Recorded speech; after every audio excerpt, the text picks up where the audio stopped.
అనుకునో అనుకోకుండానో నోరు జారితే పరిణామాలు ఎంత తీవ్రంగా ఉంటాయో తమిళనాడు బీజేపీ చీఫ్ నయినార్ నాగేంద్రన్ చూస్తే అర్థమవుతుంది. టీవీకే అధినేత విజయ్ను విమర్శించే క్రమంలో అతను త్రిష గురించి చేసిన అనుచిత వ్యాఖ్యలు ఇప్పుడు తీవ్ర దుమారాన్ని రేపాయి. ఇప్పుడు ఈ వ్యాఖ్యలపై త్రిష కూడా రియాక్ట్ అయింది. రాజకీయాల్లో ఉన్నత స్థాయిలో వ్యక్తి నుంచి ఇలాంటి కామెంట్స్ ఊహించలేదని, తన వృత్తిపరమైన జీవితానికి రాజకీయ రంగం ఎందుకు పులుముతున్నారంటూ ఆవేదన వ్యక్తం చేశారు. అసలు నాగేంద్రన్ ఏమన్నారో ఒకసారి చూద్దాం. பாவம், அவர் அனுபவமே இல்லாதவர். முதல்ல வீட்டிலேருந்து வெளியே வரணும். திரிஷாவிட்டிருந்து முதல்ல வெளியே வந்தால் தான் முதல்ல எல்லாமே நடக்க முடியும். இவர் அதாவது குடும்பத்தோடு நல்ல உறவு வைக்கணும், நல்ல தலைவர்கள் வழி நடத்தின இயக்கத்தை நல்ல முறையில் சொல்லணும். முதல்ல இதில் இருந்து வெளி வரணும். முதல்ல வீட்டிலேருந்து வெளி வந்தால் தான் பாவம். మీపై టీవీకే పార్టీ అధినేత విజయ్ తీవ్ర విమర్శలు చేశారు కదా, దానికి మీ సమాధానం ఏంటి అని ఓ రిపోర్టర్ ప్రశ్నించారు.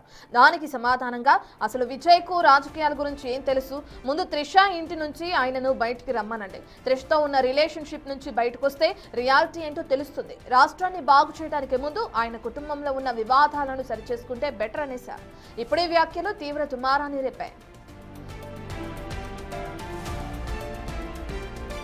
ఈ వ్యాఖ్యలపైన ఇప్పుడు త్రిష స్టేట్మెంట్ రిలీజ్ చేస్తుంది. రాజకీయాల కోసం వ్యక్తిగతంగా ఇంత దెబ్బతీస్తారా, అర్థం లేని కామెంట్స్ చేస్తారా, సమాజంలో తనకుంటూ ఓ గుర్తింపు ఉందని అర్థం లేని రాజకీయాల కోసం వ్యక్తిగత ప్రతిష్టను మంటగలుపుతారా అంటూ ప్రశ్నించింది. మరోసారి రాజకీయాల కోసం తన పేరుని వాడుకోవద్దని సూచించింది త్రిష.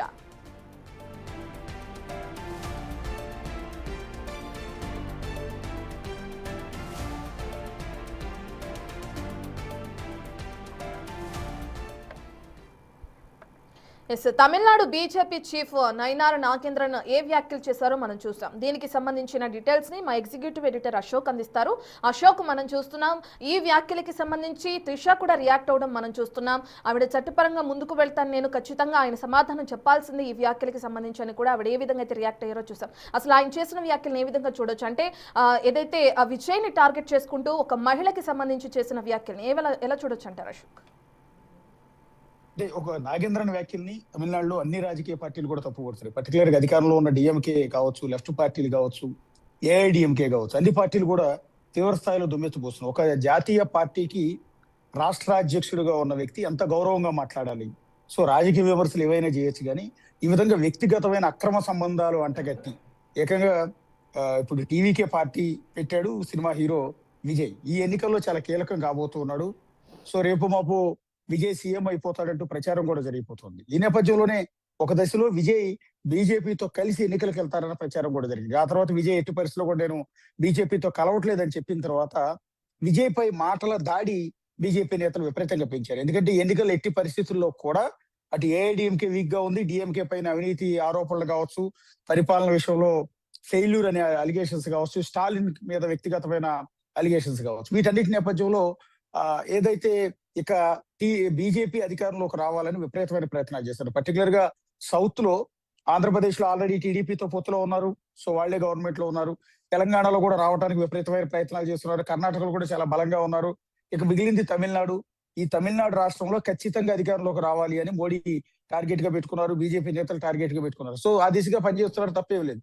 ఇలా పనిచేసే క్రమంలో నెక్స్ట్ తాము అధికారంలోకి రావాలి అంటే బలమైన ప్రత్యర్థి ప్రస్తుతం డిఎంకే కాదు, గా భావిస్తోంది బీజేపీ. ఎందుకంటే సినిమా నటుడు స్టార్ హీరో విజయ్ పార్టీ పెట్టడం, ఒకప్పుడు ఎంజీఆర్ రేంజ్ లో ఆయన తమిళనాడులో విస్తృతంగా జనాల్లోకి వెళ్లే ప్రయత్నం చేయటం, ఆయన ఎక్కడ మీటింగ్ పెట్టిన లక్షల మంది జనం రావటం, ఈ నేపథ్యంలో రేపొద్దున ఎన్నికల్లో ఒకవేళ టీవీకే పార్టీ గెలిచి విజయ్ సీఎం అయిపోతాడేమో అనేది ఆందోళన బీజేపీలో చాలా స్పష్టంగా కనిపిస్తుంది. పర్టికులర్ గా విజయ్ కనుక ఒకవేళ బీజేపీతో పొత్తు పెట్టుకుని వెళ్తే ఈక్వేషన్స్ వేరుగా ఉండేవి. అతను చాలా మంచివాడు అని అనేవాడు. కానీ ఎప్పుడైతే అతను బీజేపీతో పొత్తు పెట్టుకోను అని ప్రకటించేసి ఇండిపెండెంట్ గానే వెళ్తూ ఉన్నారో అప్పటి నుంచి మాటల దాడి పెంచుతోంది. విజయ్ని టార్గెట్ చేసింది. వాస్తవానికి అధికారంలో ఉన్న డిఎంకే అధినేత సీఎం స్టాలిన్ వాళ్ళు టార్గెట్ చేసుకోవాలి బేసిక్గా. లేకపోతే ఏ డిఎంకే పళనిస్వామిని వాళ్ళు టార్గెట్ చేయాలి, లేదా పన్నీర్ సెల్వన్ని టార్గెట్ చేయాలి, టీటీవీ దినకరన్ టార్గెట్ చేయాలి. ఇట్లా వీళ్ళని టార్గెట్ చేయాల్సింది పోయి కొత్తగా పార్టీ పెట్టిన సినిమా హీరో విజయ్ని టార్గెట్ చేసే క్రమంలో ఇప్పుడు ఈ పార్టీ అధ్యక్షుడు, రాష్ట్ర అధ్యక్షుడు నాగేంద్ర 4 రోజుల క్రితం ఈ రకమైన చేశారు. పర్టికులర్ గా ఒక పర్సనల్ టార్గెట్స్ లోకి వెళ్ళిపోయారు. అంటే నువ్వు సీఎం ఎప్పటికీ కాలేవు అన్నారు. ఓకే, నీ పార్టీ ఏమి ఉండదు అన్నారు. ఓకే, అన్ని బాగానే ఉన్నాయి. కానీ చివరికి ఏమైందంటే ఫస్ట్ ఆఫ్ ఆల్ నువ్వు జనాల్లోకి రావాలంటే ఆ త్రిషను వదిలిపెట్టి బయటికి రా, త్రిష ఇంట్లోంచి బయటికి రా, త్రిషతో బంధం తెంచుకుని బయటికి రా. అంటే త్రిషతో నువ్వు అక్రమ సంబంధం పెట్టుకున్న వాడివి, నువ్వో మా కబుర్లు చెప్పేది అన్న మీనింగ్ డైరెక్ట్ గానే ఆయన అనేశారు. అంటే చాలా కాలం త్రిష విజయ్ ఇద్దరు కలిసి అనేక సూపర్ హిట్ సినిమాలు చేశారు. దాదాపు 4 సినిమాలు వీళ్ళిద్దరు కలిసి పనిచేశారు. సో ఇద్దరి మధ్య స్నేహం ఉంది, తప్పేం లేదు. దాన్ని ఇంకొక రకంగా మౌల్ట్ చేసి, అంటే త్రిషతో నీకున్న బంధాన్ని తెంచుకుని బయటికి రా, లేకపోతే త్రిషతో నువ్వు అక్రమ సంబంధం పెట్టుకున్నావు అన్న మీనింగ్ లో డైరెక్ట్ గా ఒక పార్టీ అధ్యక్షుడు మాట్లాడటం. బీజేపీ కల్చర్ లో చాలా నియమ నిబంధనలు ఉంటాయి. ఆ క్రమశిక్షణ దాటి ఎప్పుడు కూడా బీజేపీ నేతలు బయటికి రారు. ఇలా పర్సనల్ టార్గెట్ ఎప్పుడు కూడా చేయరు, ఏ రాష్ట్రంలో కూడా. కానీ నాగేంద్ర ఒక స్టెప్ ముందుకెళ్లారు. సెన్సేషన్ కోసమే అన్నారా, ఎన్నికల్లో టార్గెట్ చేయడం కోసం అన్నారా, లేకపోతే విజయ్ త్రిష మధ్య ఉన్న బంధాన్ని బయట పెట్టే ప్రయత్నంలో అన్నారా, ఏమన్నా తెలియదు. కానీ ఈ రకమైన కామెంట్ చేయడంతో తమిళనాడు మొత్తం కూడా నాగేంద్ర కామెంట్స్ విపరీతమైన సెన్సేషన్ అయిపోయాయి, విమర్శల పాలు అయిపోయాయి. ఒక దశలో బీజేపీ అధిష్టానం కూడా దీని గురించి ఆరాధించింది. సో ఏ సందర్భంలో అనాల్సి వచ్చింది, ఆయన ఏమన్నాడు అని బీజేపీ అధిష్టానం కూడా ఈ టేపులు మొత్తం కూడా తెప్పించుకుని అక్కడ విన్న పరిస్థితి కనిపిస్తుంది. నాగేంద్రన్ కూడా దానికి సంబంధించి ప్రశ్నించినట్టుగా తెలుస్తుంది. ఇలాంటి నేపథ్యంలో 4 రోజుల తర్వాత త్రిష రెస్పాండ్ అయ్యారు. ఒక స్టేట్మెంట్ తన లాయర్ ద్వారా ఇప్పించారు. ఒకటి ఏంటంటే, త్రిష అంటున్నది చాలా బాధపడుతూ, అంటే నాగేంద్ర నుంచి, ఒక పొలిటికల్ లీడర్ నుంచి ఈ రకమైన అసహ్యకరమైన మాటలు వస్తాయని నేను అస్సలు ఎక్స్పెక్ట్ చేయలేదు. నా వ్యక్తిగత జీవితాన్ని ఎందుకు రాజకీయాల్లోకి లాగుతున్నారు, నా వ్యక్తిగత జీవితంలో దయచేసి త్వరపడొద్దు, నేను రాజకీయాలకు సంబంధం లేదు, నేను భవిష్యత్తులో కూడా ఏ పార్టీలో చేరబోను, నేను న్యూట్రల్ గానే ఉంటాను. సో కాబట్టి నాకు రాజకీయాలకు అంటగట్టి నా వ్యక్తిగత జీవితాన్ని ఇంకొక నటుడితో ముడిపెట్టి ఈ రకమైన అలిగేషన్ చేయటం అనేది చాలా బాధాకరం. సో ఇది ఇప్పటితో ఆపితే ఓకే, లేదంటే కనుక చట్టపరమైన చర్యలు తీసుకుంటాను అని కూడా అంటున్నా. నేను ఒక నటిగా అనేక మంది హీరోలతో నటిస్తాను. అలాంటి సందర్భంలో నాకు ఆ హీరోలతో అక్రమ సంబంధాలు అంటగట్టే విధంగా ఈ రకమైన కామెంట్స్ చేయటం అనేది చాలా అసహ్యకరంగా ఉన్నాయి. నా ప్రతిష్టతను దెబ్బతీసే విధంగా ఉన్నాయి, నా పరువుకి భంగం కలిగించే విధంగా ఉన్నాయి.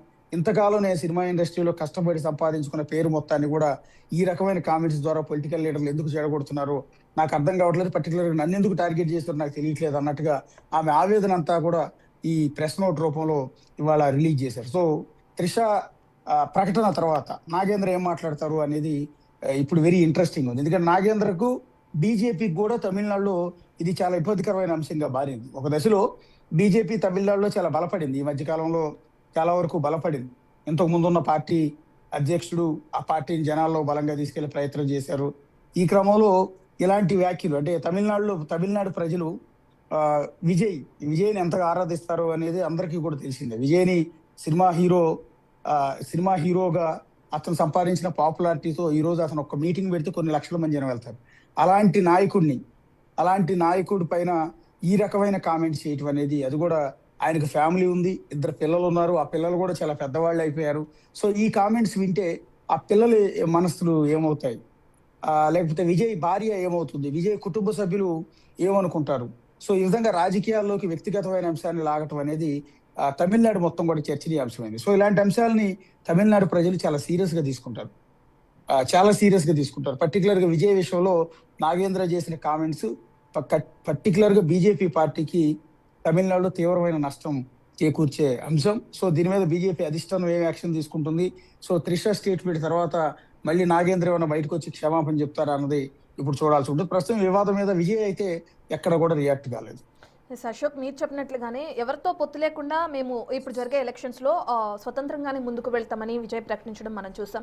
ఇక దాన్ని మనసులో పెట్టుకుని వ్యాఖ్యలు చేశారనుకోవచ్చా, లేదంటే ఈ ఎన్నికల్లో టీవీకే పార్టీ నుంచి కూడా ఒక విధంగా గట్టి పోటీ, అంటే మీరు చెప్పారు ఇప్పటికే విజయ్కి ఏ విధంగా ఫాలోయింగ్ ఉందో అక్కడ మనందరికీ తెలిసిన విషయమే, ఆయన ఏ విధంగా ఆదరిస్తారో కూడా తెలిసిన విషయమే. ఇక దాన్ని దృష్టిలో పెట్టుకుని ఆయన నుంచి గట్టి పోటీ ఉంది కాబట్టే ఇటువంటి అనుచిత వ్యాఖ్యలు చేశారనుకోవచ్చు. ఖచ్చితంగా ఆయన పొరపాటున తమిళనాడులో ఏంటంటే రాజకీయం చేస్తారు, ఒకళ్ళ మీద ఒకళ్ళు దుమ్మెత్తు పోసుకుంటారు, అవినీతి ఆరోపణలు చేసుకుంటారు. అది జయలలిత అయినా, కరుణానిధి అయినా, లేకపోతే ఎంజీఆర్ అయినా, కరుణానిధి అయినా, లేకపోతే వైగో అయినా, స్టాలిన్ అయినా, ఎవరైనా సరే, పళనిస్వామి అయినా, స్టాలిన్ అయినా సరే, ఇట్లా ఎవరు చెప్పాలంటే ఒకళ్ళ మీద ఒకళ్ళు దుమ్మెత్తు కోసుకుంటారు, ఎలిగేషన్ చేసుకుంటారు. కానీ వ్యక్తిగతమైన కామెంట్స్ తమిళనాడు రాజకీయాల్లో ఎప్పుడూ ఉండవు. ఒక ఆ లిమిట్స్ దాటరు, ఆ లక్ష్మణ రేఖ దాటి ముందుకు వెళ్ళరు. ఇప్పుడు మన ఆంధ్రప్రదేశ్లో చూస్తూ ఉన్నాం వ్యక్తిగతంగా ఏ రకంగా తిట్టుకుంటున్నారో.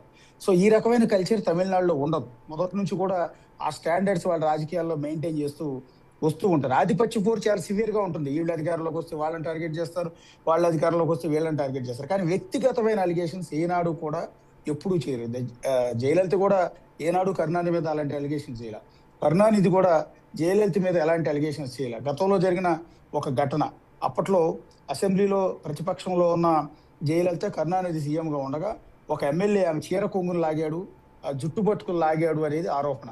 నిజంగా ఏం జరిగిందో తెలియదు. అసెంబ్లీలోంచి ఆవిడ బయటికి వచ్చేసారు. ఎందుకంటే ఆ రోజు అసెంబ్లీలో ప్రత్యక్ష ప్రసారాలు లేవు ఇప్పటిలాగా.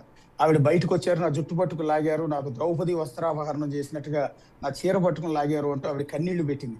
మళ్ళీ అడుగు పెడితే సీఎం గానే అడుగు పెడతాను ఈ అసెంబ్లీలో అన్నారు. అన్నట్టుగానే నెక్స్ట్ ఎలక్షన్ లో బంపర్ మెజార్టీతో అన్నా డిఎంకే విజయం సాధించి జయలలిత సీఎం అయింది. సీఎం అయ్యి అవగానే కరుణానిధిని ముసలాయన చాలా వయసులో పెద్ద ఆయన్ని ఈడ్చుకుంటూ తీసుకొచ్చి పోలీస్ స్టేషన్ లో పడేసింది, అరెస్ట్ చేయించింది. అది పెద్ద సంచలనం అయింది. ఒక జయలలిత చీరలాగటం ఒక పెద్ద సంచలనం అయితే కరుణానిధిని అరెస్ట్ చేయటం, ఆ వయసులో ఇంట్లోంచి ఈడ్చుకురావటం అనేది ఇంకా పెద్ద సంచలనం. ఈ రెండు ఘటనలు తప్ప ఆ తర్వాత తమిళనాడులో ఎప్పుడు కూడా ఇలాంటి వ్యక్తిగతమైన అంశాలు ఎప్పుడు కూడా లేవు. ఆ ఇష్యూలో కూడా ఈ చీర లాగిన విషయంలో ఒక ఎమ్మెల్యే బదనాం అయ్యాడు తప్ప కరుణానిధి మీద డైరెక్ట్ అలిగేషన్స్ రాలా. సో ఇప్పుడు అలాంటి ఘటన ఆ తర్వాత ఎప్పుడు కూడా తమిళనాడు రాజకీయాల్లో లేవు. ఎందుకంటే ఆ ఘటన నేపథ్యంలో ఏదో జయలలిత చీరలాగటం వల్ల జరిగిన నష్టం వల్ల డిఎంకే ద్రవిడ మున్నేట్ర కళగం పార్టీ కూడా ఈనాటికి చాలా జాగ్రత్తగా ఉంటుంది. పర్టికులర్ గా ఆడవాళ్ళ విషయంలో మాట్లాడేటప్పుడు చాలా జాగ్రత్తలు తీసుకుంటారు. పర్టికులర్ గా ఆ పార్టీకి సంబంధించిన రాజా, గతంలో మాజీ మంత్రి 2G స్పెక్ట్రంలో అరెస్ట్ అయిన రాజా కూడా గతంలో ఒక మహిళలను ఉద్దేశించి ఇదే రకమైన కామెంట్ చేసినప్పుడు అప్పుడు స్టాలిన్ కూడా క్షమాపణ చెప్పించిన పరిస్థితి. కనిమొళి కూడా ఈ అంశాన్ని యాక్సెప్ట్ చేయలేదు. ఎప్పుడు కూడా ఇలాంటి కామెంట్స్ మనం ఎప్పుడు కూడా చేయొద్దని వాళ్ళే ఒక స్టాండర్డ్స్ మెయింటైన్ చేస్తారు. అలాంటిది ఇప్పుడు బీజేపీ నుంచి ఇందాక నేను చెప్పినట్టుగా బీజేపీ అధిష్టానంలో ఉన్న వాళ్ళు కావచ్చు, ఆయా రాష్ట్రాల అధికారంలో ఉన్న వాళ్ళు కావచ్చు, ఈవెన్ తెలంగాణ ఆంధ్రాలో ఉన్న బీజేపీ నేతలు కూడా ఇలాంటి వల్గర్ కామెంట్స్, వ్యక్తిగతమైన కామెంట్స్ జోలికి ఎప్పుడు వెళ్ళదు. ఇప్పుడు ఆంధ్రప్రదేశ్లో కూడా వైసీపీ టీడీపీ ఇద్దరు ఒకరి మీద ఒకరు బూతులు తిట్టుకుంటారు, వ్యక్తిగతమైన ఆరోపణలు చేసుకుంటారు. కానీ బీజేపీ నేతలు ఎప్పుడు కూడా అలాంటి మాటలు మాట్లాడిన సందర్భాలు లేవు. అలాగే తెలంగాణలో కూడా అగ్రెసివ్ లీడర్ అయిన అరవింద్ గాని, బండి సంజయ్ గారు ఇలాంటి వాళ్ళు అగ్రెసివ్ గా పాలిటిక్స్ చేస్తారు తప్ప ఆడవాళ్ళ మీద లేకపోతే ఇంకొకరి మీద వ్యక్తిగతమైన అలిగేషన్స్ చేయరు. గతంలో కూడా తెలంగాణలో ఒక ఇష్యూ జరిగింది.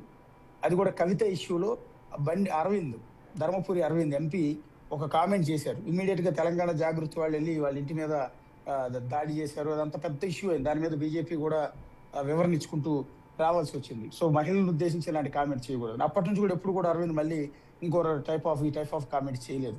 సో బీజేపీ వాళ్ళు ఏమాట కామాట ఒక స్టాండర్డ్స్ మెయింటైన్ చేస్తారు. కానీ ఇవాళ తమిళనాడులో మాత్రం బీజేపీ రాష్ట్ర అధ్యక్షుడు త్రిష విజయ్ మధ్య ఎఫ్ఐఆర్ ఉంది, లేకపోతే త్రిష ఇంట్లోనే విజయ్ ఉంటాడు అన్నట్టుగా, త్రిషతోనే కలిసి ఉంటాడు అన్నట్టుగా చేసిన ఈ అలిగేషన్ అనేది పరిధిని దాటినట్టుగా కనపడుతుంది.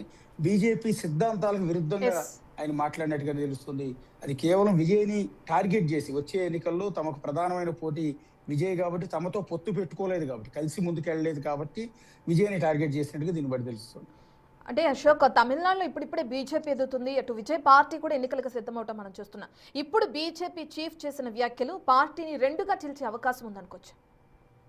రెండుగా చీల్చడం అంటే ఏముండదు. బీజేపీలో రెండుగా చీలేది ఎప్పుడు కూడా ఉండదు. కాకపోతే ఏంటంటే విజయ్ పార్టీ పెట్టినప్పటి నుంచి కూడా సైద్ధాంతికంగా విజయ్ ఆలోచనలు బీజేపీకి దగ్గరగా ఉంటాయి అన్న ఉద్దేశంతో బీజేపీ నేతలంతా కూడా విజయ్ పార్టీ టీవీకేని పొత్తు కోసం వెంపర్లాడుతూ ఉన్నారు. ఎందుకంటే విజయ్ లాంటి పాపులర్ నటుడు, బాగా ఫేమస్ అయిన నటుడు, ప్రజాదరణ కలిగిన నటుడు, ఆంధ్రాలో పవన్ కళ్యాణ్ మాదిరిగా తమిళనాడులో విజయ్ కూడా అంతే క్రేజ్ ఉంటుంది. ఓటర్లు వచ్చి ఓటేస్తారా లేదా అన్నది తెలియదు. ఫస్ట్ టైం ఆయన పోటీ చేస్తున్నాడు. రీసెంట్ గానే పార్టీ కూడా పెట్టాడు. ఎందుకని సినిమాలో కూడా దూరంగా ఉన్నాడు. తన లాస్ట్ సినిమా కూడా క్లోజ్ చేసి ఇకపైన కంప్లీట్ రాజకీయాలే అని చెప్పిన నేపథ్యంలో సో విజయ్ లాంటి నటుడు బీజేపీతో కలిసి ఉంటే ఖచ్చితంగా బీజేపీ అధికారంలోకి వస్తుంది. అవసరమైతే విజయ్నే సీఎం క్యాండిడేట్ కింద ముందుకు తీసుకెళ్లాలని బీజేపీ భావించింది.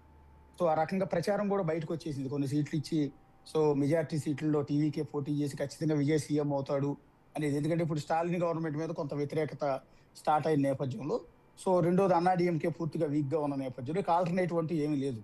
కాబట్టి ఆల్టర్నేటివ్ విజయ్ సపోర్ట్ తో బీజేపీ మాత్రమే నిలబడగలుగుతుంది అని. సో ఎందుకంటే అక్కడ కాంగ్రెస్ కూడా వీక్ గానే ఉంది. కాంగ్రెస్ ఉన్నా కూడా డిఎంకేతో కలిసి వెళ్తుంది.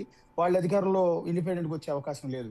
ఇక్కడ స్కోప్ అంతా కూడా ఇక అపోజిషన్ అంటే విజయ్ అవుతాడు, లేకపోతే బీజేపీ అవుతుంది.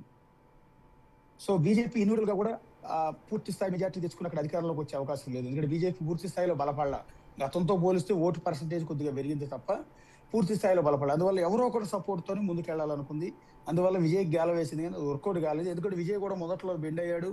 సో బీజేపీ నరేంద్ర మోడీకి వ్యతిరేకంగా కొన్ని చర్యల్లో ముందుకు వెళ్ళినా కూడా ఆ తర్వాత బీజేపీకి దగ్గరయ్యే ప్రయత్నాలు చేస్తున్నారన్న ప్రచారం కూడా జరిగింది. ఆయన ఇండివిజువల్ గా వెళ్తే గతంలో 2019లో పవన్ కళ్యాణ్ దెబ్బతిన్నట్టుగా కేవలం ఒక్క సీట్లో మాత్రమే అప్పుడు పవన్ కళ్యాణ్ పార్టీ గెలిచింది. పవన్ కళ్యాణ్ కూడా పోటీ చేసింది, 2 చోట్ల ఓడిపోయారు. ఈ నేపథ్యంలో మన పరిస్థితి కూడా అలాగే వస్తుందేమోనని విజయ్ కొంత ఆలోచనలో పడి ఒక జాతీయ పార్టీ సపోర్ట్ తీసుకుని ముందుకెళ్తే ఎలా ఉంటుంది అనే ఆ కోణంలో కొంత ఆలోచనలో పడినట్టుగా ప్రచారం జరిగింది. సో ఏమైందో తెలియదు, కానీ ఆ తర్వాత బీజేపీతో కనుక విజయ్ కలిస్తే తమిళనాడు విజయ్ని ప్రజలు తిరస్కరిస్తారు, యాక్సెప్ట్ చేయరు.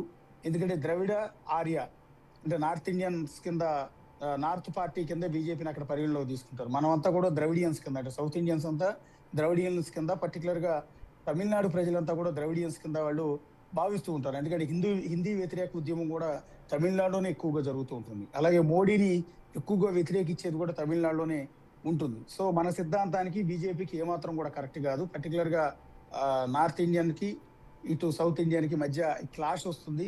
సో మనల్ని ఆదరించాలన్న ప్రభావంతో అన్న ఆలోచనతో విజయ్ బీజేపీకి దూరంగానే ఉన్నారు, ఆ పార్టీతో కలవలేదు. అప్పటి నుంచి కూడా విజయ్ని టార్గెట్ చేసే క్రమంలో గతంలో ఐటీ రైట్స్ కూడా అయ్యాయి. ఐటీ రైట్స్ అయినప్పుడు కూడా విజయ్ నేరుగానే కామెంట్ చేశాడు, నేను మీతో పొత్తు పెట్టుకోవట్లేదు కాబట్టి, నన్ను ఈ విధంగా పార్టీ పెడుతున్నాను కాబట్టి నన్ను ఇబ్బంది పెట్టే ఉద్దేశంతో ఐటీ రైట్స్ పేరుతో వేధిస్తోంది బీజేపీ గవర్నమెంట్ అని ఆయన డైరెక్ట్ గానే గతంలో స్టేట్మెంట్ ఇచ్చారు. అట్లాగే మోడీకి వ్యతిరేకంగా పెరిగిన పెట్రోల్ రేటుకి వ్యతిరేకంగా గతంలో సైకిల్ దొక్కిన సందర్భాలు కూడా ఉన్నాయి. ఆయనే సైకిల్తో నేరుగా వెళ్ళి ఓటేసి వచ్చిన సందర్భాలు ఉన్నాయి గత ఎన్నికల్లో. ఈ రకంగా బీజేపీ మీద వ్యతిరేకతను ప్రతిసారి ఎస్టాబ్లిష్ చేసుకునే ప్రయత్నం విజయ్ చేస్తున్నారు. కాబట్టి విజయ్ని టార్గెట్ చేసిన బీజేపీ ఈ రకమైన అలిగేషన్స్ చేయటం కావచ్చు. అలా అలిగేషన్ చేసిన క్రమంలో అది ప్లస్ కాకపోగా బూమరాంగ్ అయింది బీజేపీకి. బీజేపీ పార్టీకి పడే ఓట్లు కూడా పడకుండా, వచ్చే సీట్లు కూడా రాకుండా దెబ్బతీసే పరిస్థితి ఏర్పడింది. ఎందుకంటే ఇప్పుడు బీజేపీ తరఫున పోటీ చేస్తున్న తమిళనాడులో ఉన్న మిగిలిన నేతలంతా కూడా రాష్ట్ర పార్టీ అధ్యక్షుడిని టార్గెట్ చేశారు. బీజేపీ అధిష్టానానికి ఫిర్యాదులు చేసే పరిస్థితి వరకు వెళ్ళింది. ఇతను నోటి దురద వల్ల, తుత్తర వల్ల ఈ త్రిష మీద కామెంట్స్ చేయటం, విజయ్ మీద కామెంట్ చేయటం, వాళ్ళిద్దరి మధ్య అక్రమ సంబంధాలు అంటగట్టే విధంగా మాట్లాడటం వల్ల పార్టీ దెబ్బతింటోందని పార్టీ అధిష్టానాన్ని కూడా ఫిర్యాదు చేశారు. ఎందుకంటే ఇక్కడ విజయ్ పాపులర్ యాక్టర్, అలాగే త్రిష ఇంకా పాపులర్. త్రిష కూడా ఒక దశలో ఖుష్బూ మాదిరిగా అంతటి పాపులారిటీ తమిళనాడులో సాధించారు. ఇప్పటికి కూడా అదే దాన్ని కొనసాగిస్తూ వస్తున్నారు. సో ఈ క్రమంలో ఇద్దరు స్టార్ హీరోయిన్లు ఇద్దరిని ఉద్దేశించి ఎఫ్ఐఆర్ అంటగట్టి ఈ రకంగా ఒక పార్టీ అధ్యక్షుడికి కామెంట్స్ చేయడం పట్ల తమిళనాడు ప్రజలు కూడా సీరియస్ గా ఉన్నారు. కాబట్టి వచ్చే ఎన్నికల్లో అది బీజేపీ పైన సీరియస్ గా పడే అవకాశం కనిపిస్తుంది. Right, thank you Ashok.